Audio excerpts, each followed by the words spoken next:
Hi folks, welcome back to the shop here at Project Pine Hills. Today we're talking about this Klein Tools 7-in-1 ratcheting rated stubby screwdriver nut driver. The part number here is 32561HDRT. A quick look at the packaging, you can see the bit load out here. You can pause the video and check that out. And if you look right here at the bottom, you can see it's part of the Klein KNECT S system. We'll talk about that. A quick look at the back and you can see that bit load out again, and it's made in Taiwan. All right, let's take a look at this screwdriver. You can see right on the end there, it says Impact Stubby Ratcheting. And you can see it's got the part number right there on the handle, that 32561HDRT. Now, about 2 years ago, Klein came out with the original Impact 11-in-1 screwdriver. And then about a year later, they came out with the Impact 11-in-1 ratcheting screwdriver. And you can see this new screwdriver is a take on that original Impact 11-in-1 ratcheting screwdriver. Now on this ring, you'll see there's 2 arrows and a dot in the center. Now, if I hold this ring and turn right, that means now it's going to be tightening. If I hold this ring and I turn the handle left, that means now it's loosening or going counterclockwise. But if I turn the ring to the center, it's locking out the ratcheting feature, and you'll see that it has excellent lockout. See that? I'll put it on this screw here and you can see, look at that. Very little wobble in there, so the lockout on this screwdriver is excellent. I also like the fact you can work this screwdriver in ratcheting mode with your fingertips.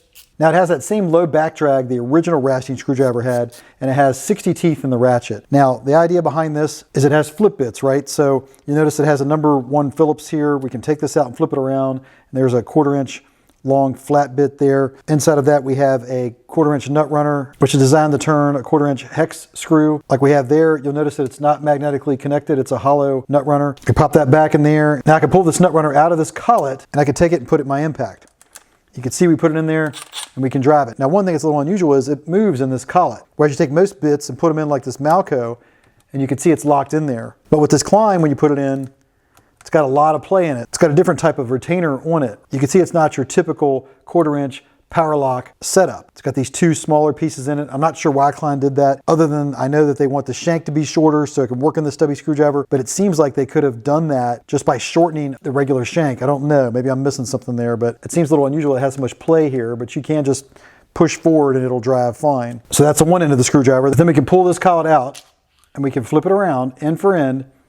And now we got a 5/16 nut runner on this end and a number 2 Phillips screwdriver there. Of course, again, it doesn't have magnetic retention. We take this bit out, you can see it has a smaller 3/16 slotted bit there, double-ended bit. Now, one thing about these bits is this is actual 5/16 hex here. So unlike a lot of the other Klein tools, it's not a standard 1/4 inch. So it has to be this size to fit in here. Now you can see this is a 5/16 nut runner, well marked with a laser etching on it. It's designed to turn a 5/16 hex screw in there. Of course, this pops out as well, and you can take this and put it in your impact. But it has that same play in it that I talked about before. And of course we can put the bit in there and drive this number 2 Phillips as well. So that's the basics of how this screwdriver is designed to work, is it's impact rated. But as I mentioned, it's compatible with KNECT S. So we can take this collet out of this driver and set this shank down. I can go over here to this Klein KNECT starter kit, and I'll have a link to all these in the description. I can go down here and I can take this, and this is just a 1/2 inch 12 point. You can see I can take this 1/2 inch box in and put it right on there, and that's part of the KNECT S system. And you can see it just goes right down in there. And now I can drive this hollow 3-inch extension, and now I can take any one of these pass-through sockets over here, and I can put in, for example, this 9/16, pop that in there, and you can see now with the pass-through, you can put the threads right in there and get right up on the nut you're trying to drive. So you can tighten it, ratchet it down, so it works with anything that's KNECT S. Now another option with this Klein KNECT starter kit over here is we can take out this adapter here. We can put this in. You can see it snaps right in there. You can see I can use these Klein deep well flip sockets. I can just pop this on, right, take it off, flip it around. So it's also compatible with that. Or I can take this flip socket set here that Klein has included, and I can put this in the collet, clips right in, and I can drive those. I can also take out this KNECT S ratchet and take this collet from this screwdriver, put the ratchet right over this, and you can see it locks right into the center of this. And now I can drive this collet, okay? Of course, take the bits out if I want to, and now you just have that 1/4 inch collet in there. It locks in there very nicely. I mean, I can push it out either way, but this ratchet has a ring clip in the center that allows it to connect and lock in on 2 points on that collet. You'll see there's actually 2 grooves cut into this collet.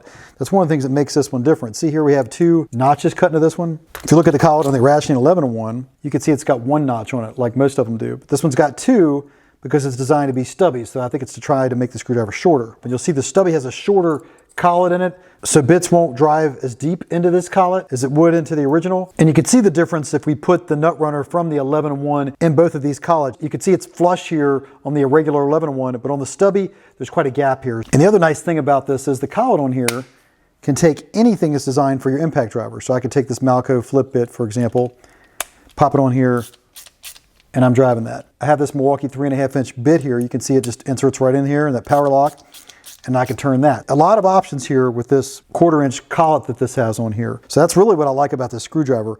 Not as interested in these nut runners here. They have these 2 notches on them. I'm not real sure why they're designed this way instead of with that traditional power lock bit that you'd see on most impacts. Here's the original 11-1 impact, non-ratcheting. So I'm gonna take this and just see if I can put that collet in here, see if they're compatible or not. This one's got the ball bearing on it, and it is. Clicks right down in there.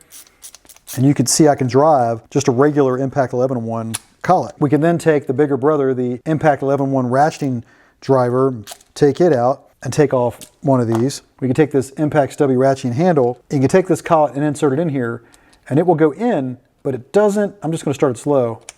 You'll notice it never quite clicks.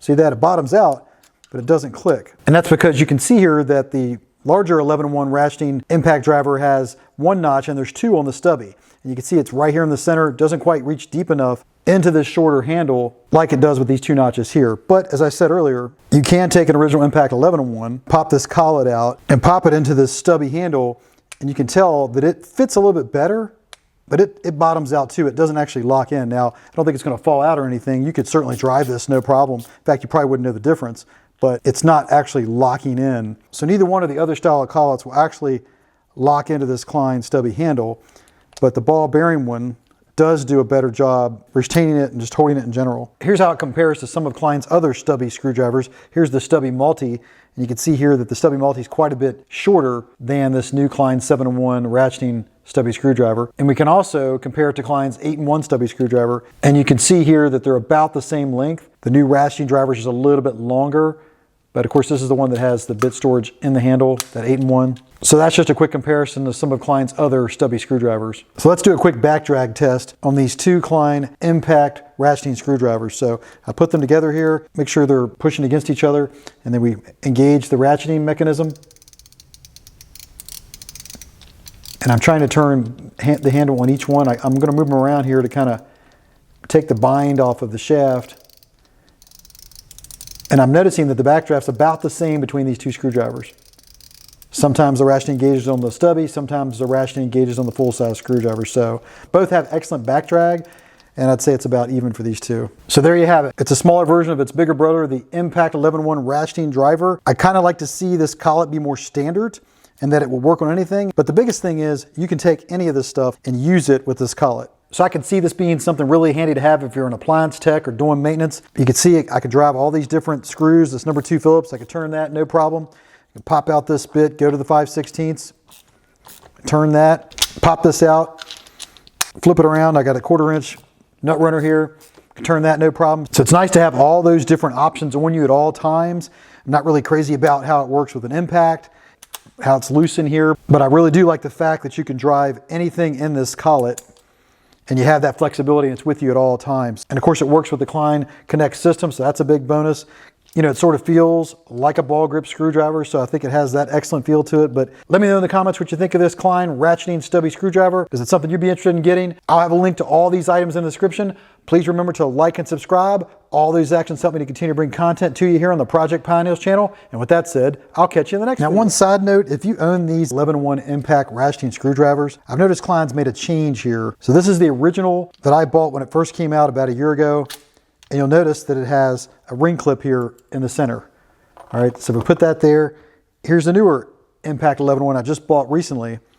You pull this out, and you'll notice that Klein has a ball bearing in the newer Impact 11-1. So they've made this change, but they've also added this wing here, something you saw on the original 11-1 drivers, where that's how they used to connect rather than having a 6-point hex here. So they've updated this. They've updated the 11-1 Impact ratcheting screwdriver to a ball bearing type of collet, which I find kind of interesting that they didn't put the ball bearing in the ratcheting stubby as well. Now the stubby was announced about a year ago when all of these new Klein KNECT tools came out. It wasn't available until just recently. And you can even look here on the packaging. This is the old packaging, this is the new, and you'll see they both show the ball bearing, even though this one here on the right came with a ring clip. If you look at the bottom though, you'll see they both have the exact same revision numbers. So at some point in time, Klein made an update away from this C-clip and the ratcheting 11-1 back to this ball bearing with this wing here on the side. That also means that this will not fit into Klein's KNECT S ratchets though. For example, here's a KNECT S ratchet from Klein's KNECT starter kit. You can see I can put this right over the original 11-1 and it'll lock right there on the Collet and I can turn that. But if I go to take this and put it on the new 11-1 with the wings on it, you see it can't make it over those wings. It doesn't have the same compatibility that the original did. Not that you'd be using that often, but something to be aware of.